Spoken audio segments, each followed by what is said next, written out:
Monseñor, señor secretario, señoras y señores, agradezco al Centro de Estudios Felipe II y a la Secretaría Política de la Comunión la oportunidad que me da de hablar en tan docta reunión sobre la libertad religiosa y el carlismo, que es un tema manido desde luego, pero que no ha perdido hoy en día su actualidad. Para mostrar la incompatibilidad entre el liberalismo y el catolicismo, Vázquez de Mella, en 1906, enunció dos principios sobre el fundamento del derecho, liberal el uno y católico el otro, cada uno de los cuales, según él, no podía ser negado sin incoherencia respectivamente por un liberal cualquiera o por un católico cualquiera. El principio liberal decía: toda persona, desde el individuo al Estado, tiene derecho a no reconocer como límites jurídicos de su libertad el dogma, la moral, el culto y la jerarquía católica. Este principio, que hace radicar en las personas el derecho a no someterse a la Iglesia, ni en las creencias, ni en la moral, ni en el culto, implica, entre otras cosas, que el poder civil no puede conceder a las enseñanzas de la Iglesia preeminencia alguna respecto de otras creencias religiosas o respecto de su ausencia, lo cual conlleva la separación radical del Estado y la Iglesia, la no confesionalidad del Estado y la negación de que la unidad religiosa, de que la unidad católica sea un bien que el poder tenga que promover. En fin, involucra evidentemente que el poder civil debe permitir cualquier género de culto público y garantizar su libre propagación. Como ese principio sitúa la fuente del derecho en el hombre, y eso del hombre es un sujeto que puede entenderse tanto como individuo como colectividad, es fácil que la libertad de cultos, que es lo coherente con el individualismo, se convierta en persecución más o menos abierta de todo culto, si el hombre se concibe no como las personas singulares o individuales, sino como pueblo, raza, clase o cualquier otro tipo de comunidad.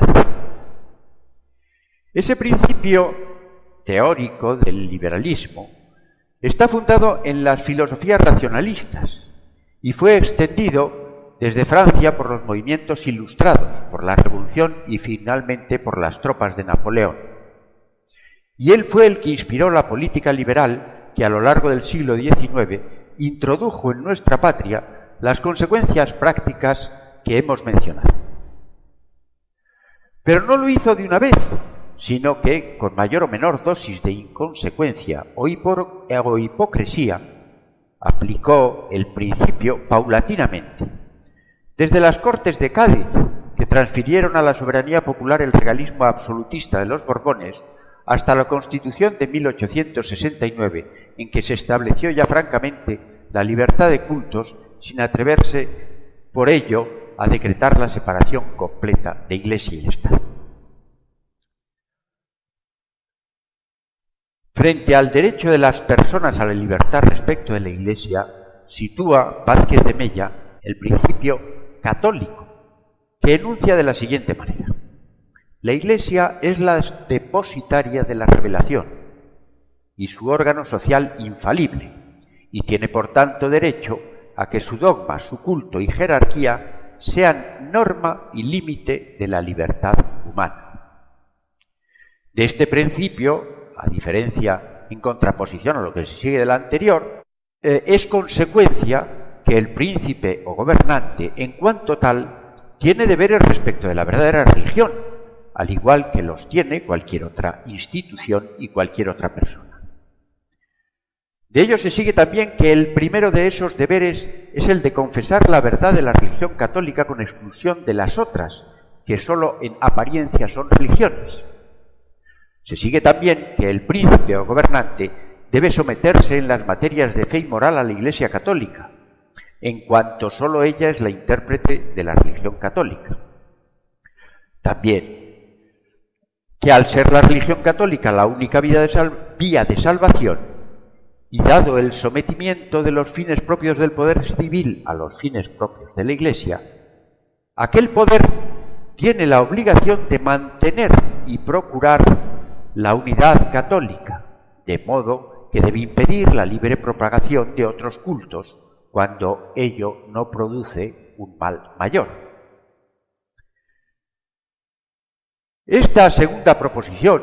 que Vázquez de Mella llamaba principio católico, y lo que ella implica, expresa la doctrina permanente de la Iglesia sobre las relaciones entre el Estado y la Iglesia, mantenida sin falla desde el Papa Gelasio en el siglo V, pasando por la bula Unam Sanctam de Bonifacio VIII en el siglo XIV y recordada con especial insistencia por los pontífices del siglo XIX y XX frente al liberalismo. Este principio, con todo lo que conlleva, fue mantenido, a su vez, por el carlismo, desde sus comienzos. Especial relevancia tienen a este respecto las declaraciones de la Casa Real y de los dirigentes de la comunión tradicionalista sobre la unidad religiosa y contra la libertad de cultos. El mejor ejemplo se halla en la famosa carta de la princesa de Beira al infante don Juan, en la cual, en 1981, le conmina a abdicar, o poco menos, sobre todo por defender la libertad de cultos y por postergar la unidad católica de España. Lo hace con estas palabras: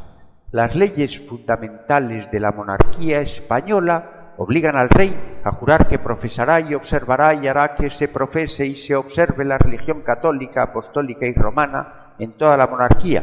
con exclusión de todo otro culto y de cualquier otra doctrina. Mas tú quieres, apostrofa la princesa de Beira a don Juan, mas tú quieres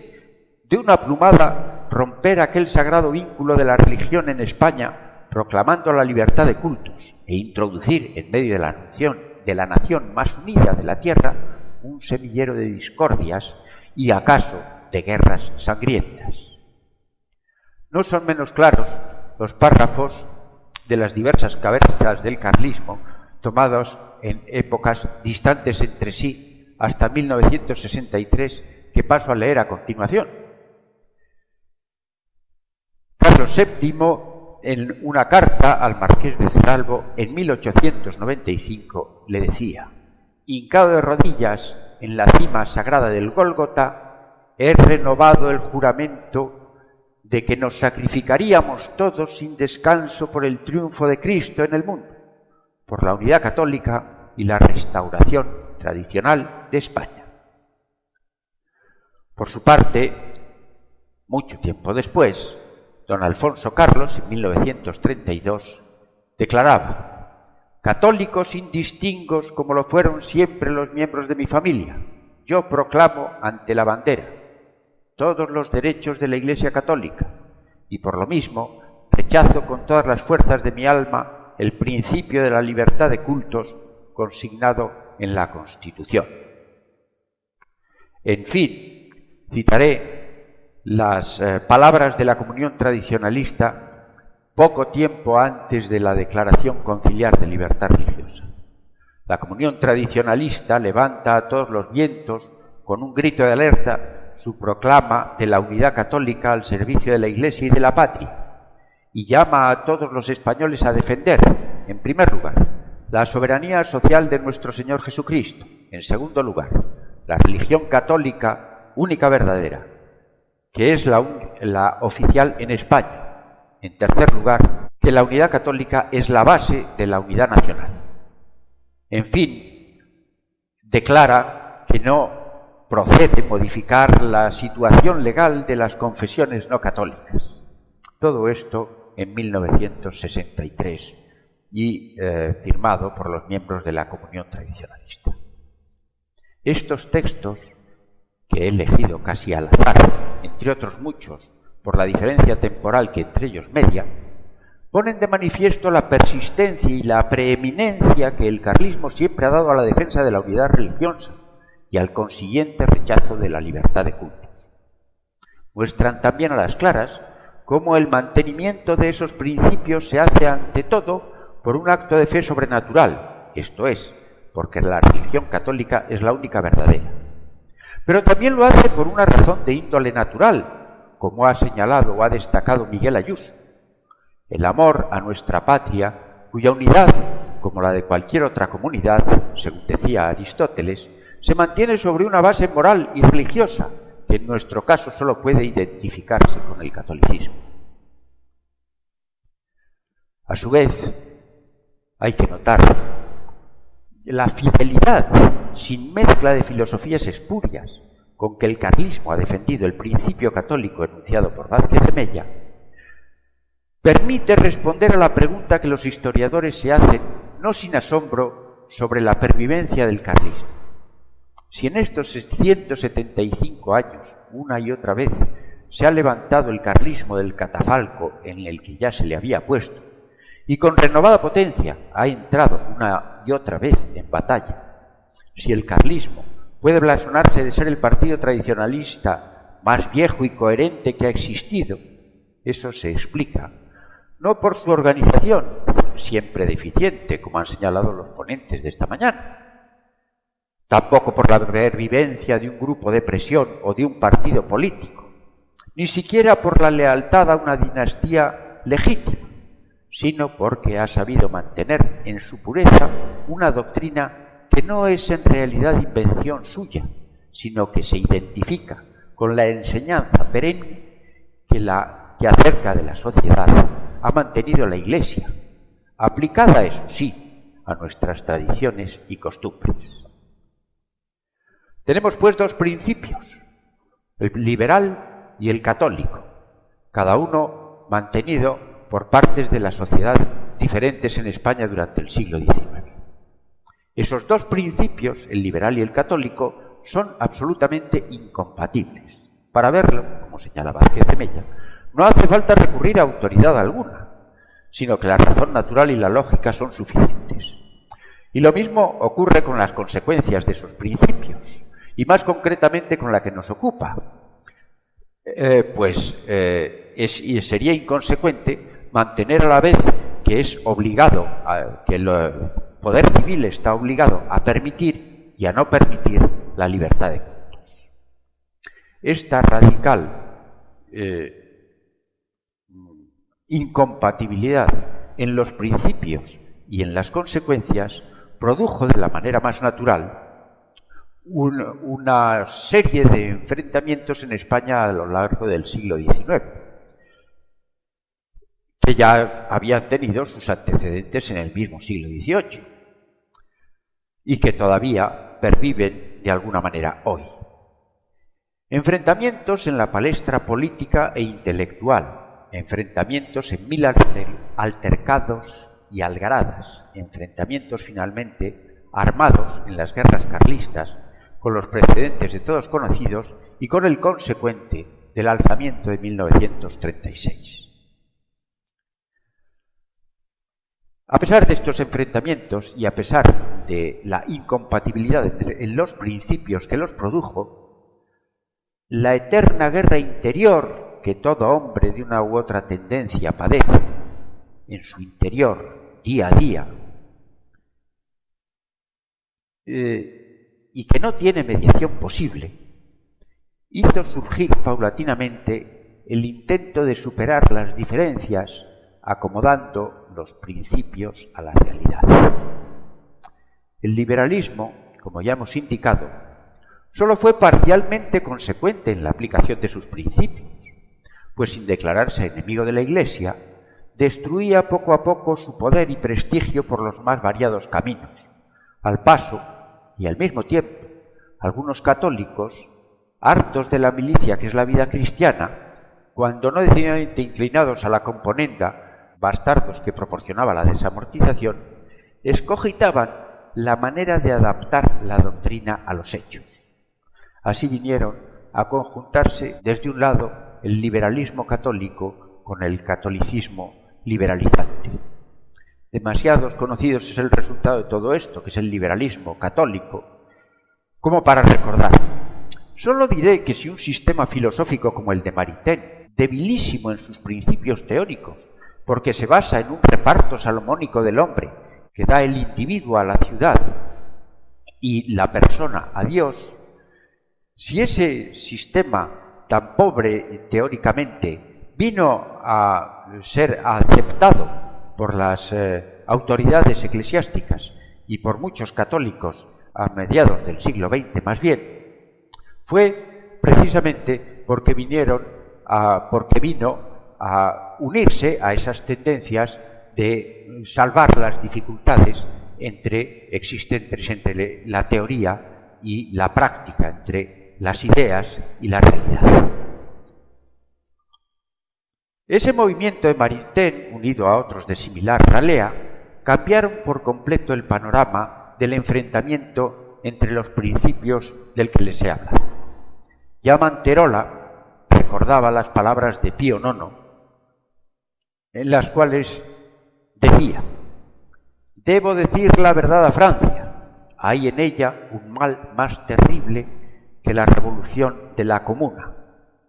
con sus hombres escapados del infierno, que han paseado el fuego por todo París. Ese mal es el liberalismo católico».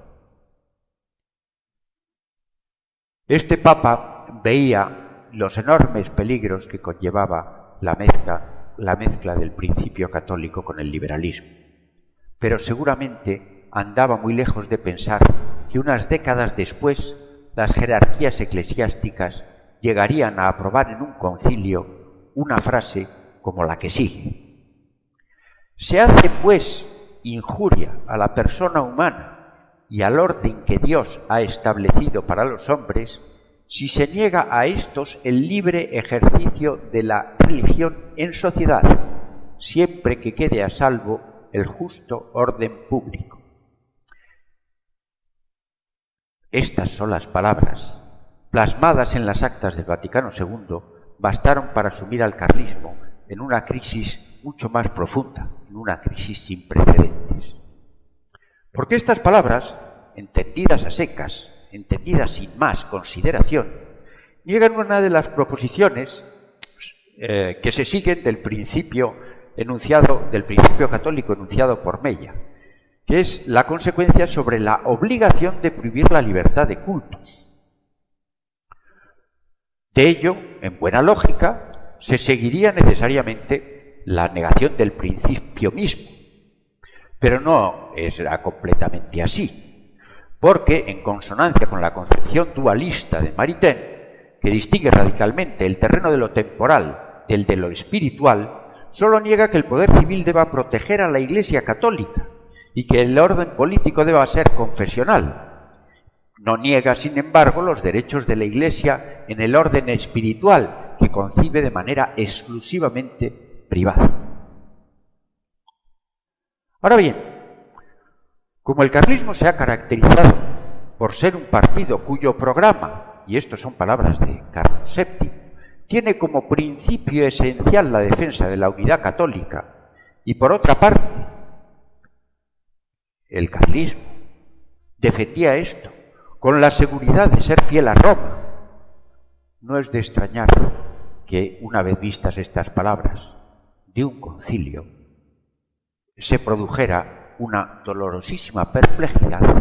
en el seno mismo del carlismo.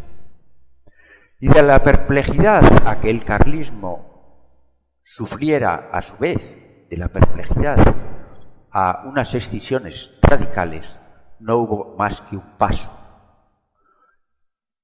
Unas escisiones serán estas enormemente más profundas que las sufridas con anterioridad. En efecto, en esta tesitura, las opciones que quedan al carlismo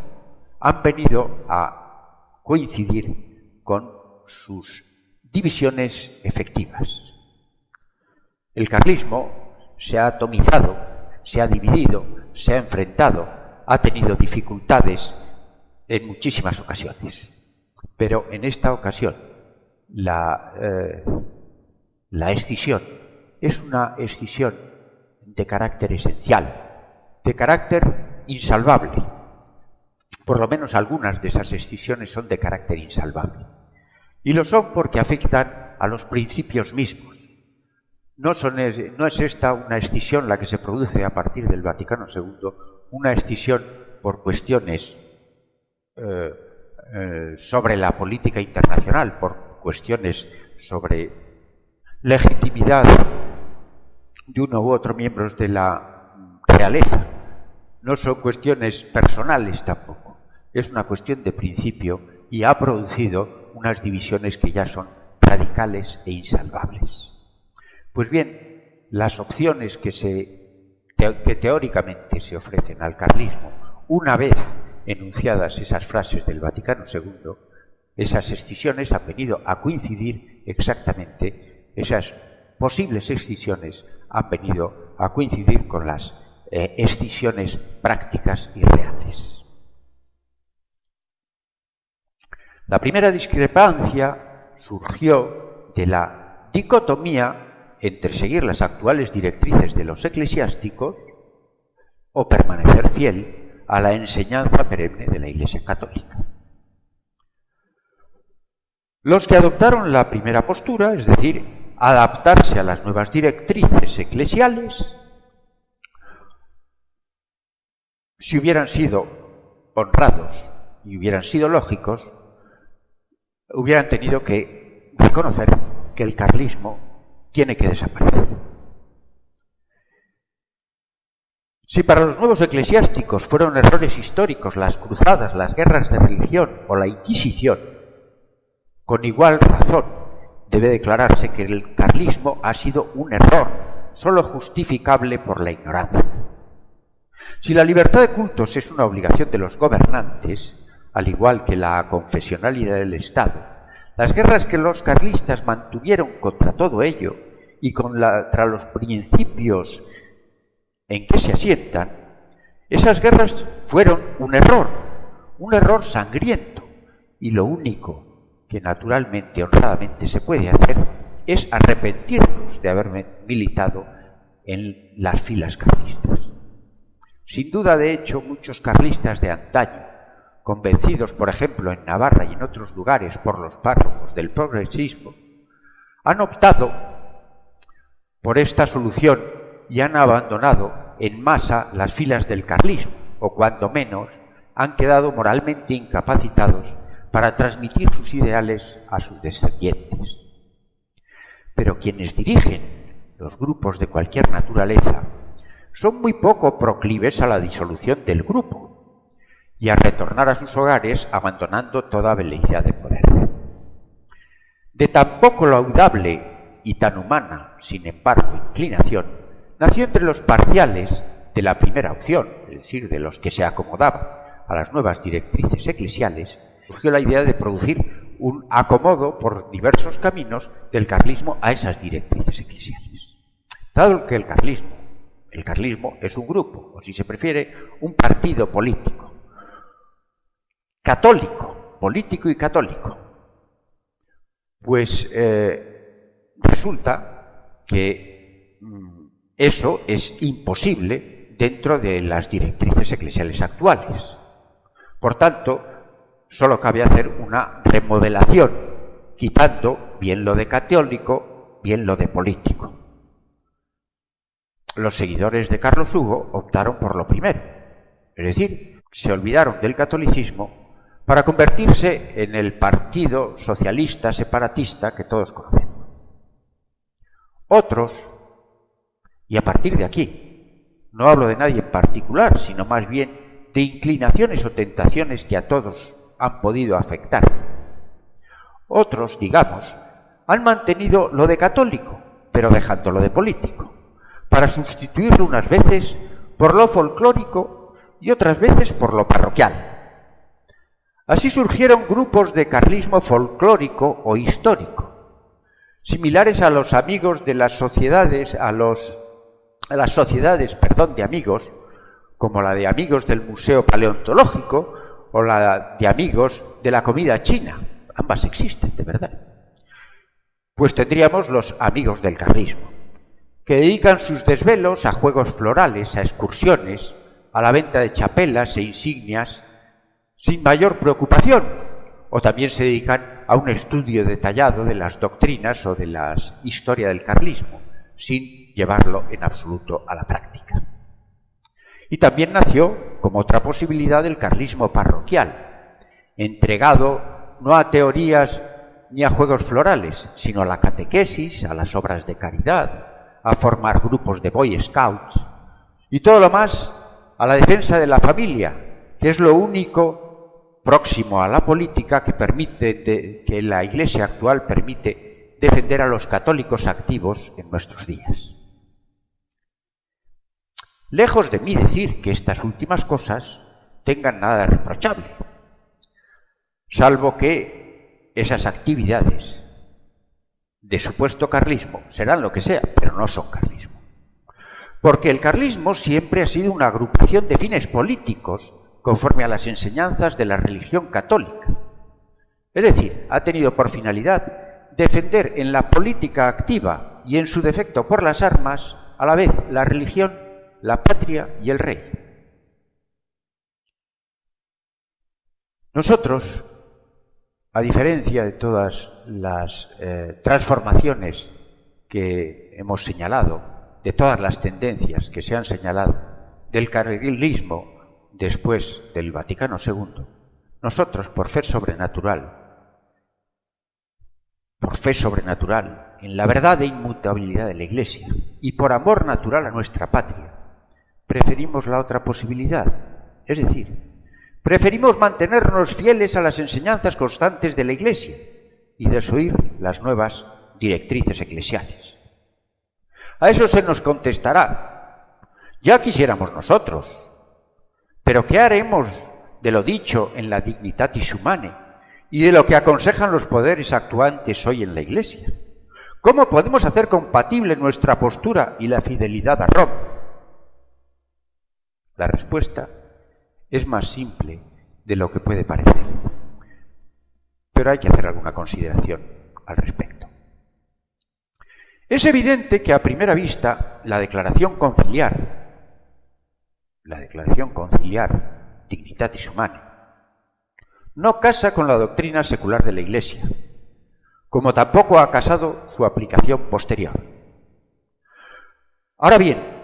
para entender cómo pudo suceder tal cosa en el seno de la Iglesia, podemos enzarzarnos en una discusión inacabable. ¿Quién de nosotros no se ha encontrado una y 100 veces en la tesitura de polemizar sobre la libertad religiosa durante los últimos decenios? Podemos acusar a las instancias más o menos elevadas de la Iglesia. Podremos achacar el fallo a su aplicación y no a la letra. Podremos, a este último efecto, recordar las palabras de Pablo VI en la nota que precede al documento de la Dignitatis Humanae. Podremos remitirnos al carácter pastoral del concilio. Podremos hacer una hermenéutica lingüística por cuya virtud lo que aparentemente es contradictorio dice, con otro lenguaje, lo mismo que de siempre. Podremos recurrir a unas recónditas doctrinas sobre la libertad del derecho o la persona, de manera que la declaración venga a ser, como algunos pretenden, ni más ni menos que una profundización en las doctrinas tomistas. Podremos hacer todo eso, pero por muchas vueltas que le demos, por mucho que discutamos, no llegaremos a ponernos de acuerdo. Creo que a estas alturas es seguro que no hallaremos manera alguna de explicar con evidencia el inquietante hecho de la declaración conciliar sobre libertad religiosa, sin rechazar la doctrina precedente o sin recurrir a una evolución magisterial que es de suyo tan inaceptable como el rechazo de la doctrina precedente. Y sin embargo, también me parece harto probable que la Iglesia, a nosotros que nos hallamos con esas dudas acerca de lo que ha sucedido, lo más probable es que la Iglesia nunca aclare definitivamente nuestras dudas al respecto. Hecha esta observación, eso no quita que lo que es completamente seguro para quienes creemos en la inmutabilidad de la Iglesia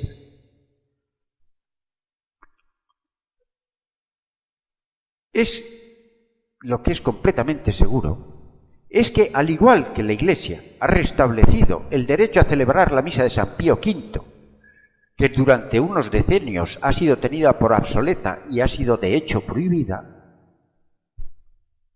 pues con lo cual ha dado, nos incicatería la razón la bula, quo primum tempore. Así volverá la Iglesia, de esa misma manera, la Iglesia volverá sobre la doctrina de los dos poderes, mantenida por la bula Unam Santa, y un día repetirá con Pío IX que es contraria a la doctrina de la Sagrada Escritura, de la Iglesia y de los Santos Padres, la afirmación según la cual el mejor gobierno es aquel en que no se reconoce al poder político la obligación de reprimir con sanciones penales a los violadores de la religión católica, salvo cuando la tranquilidad pública así lo exija. Es seguro que la Iglesia volverá a mantener esto, lo mismo que ha vuelto a reconocer el derecho a celebrar la misa de San Pío V. Pero también de manera similar a lo que ha ocurrido con el rito de la misa, de cuya efectiva abrogación en tiempos recientes nada se ha explicado. Así la Iglesia, cuando restablezca su doctrina social, seguramente no aclarará nuestras dudas sobre las ambigüedades conciliares. Probablemente vendrá a decir que fueron respuestas dadas en hipótesis para una situación muy particular del mundo. Y así nos quedaremos, muy probablemente. Ahora bien, ese restablecimiento de la doctrina social de la Iglesia sobre los dos poderes llegará, y llegará de manera absolutamente segura. Pero si no deseamos que nuestros hijos sepan de él como algo acaecido en una remota comunidad de gentes llamada Iglesia, que pervive en el Cáucaso o en la Tierra de Fuego, si queremos que eso ocurra aquí y que la Iglesia pueda todavía reclamar sus derechos al gobierno de nuestra patria, tenemos que unirnos en el seguro refugio de las doctrinas eclesiásticas inmutables. Tendremos que dejarnos de carlismo de parroquia para reavivarlo como grupo político católico. Tendremos que dejarnos de carlismo folclórico para refundar el requeté. Muchas gracias a todos.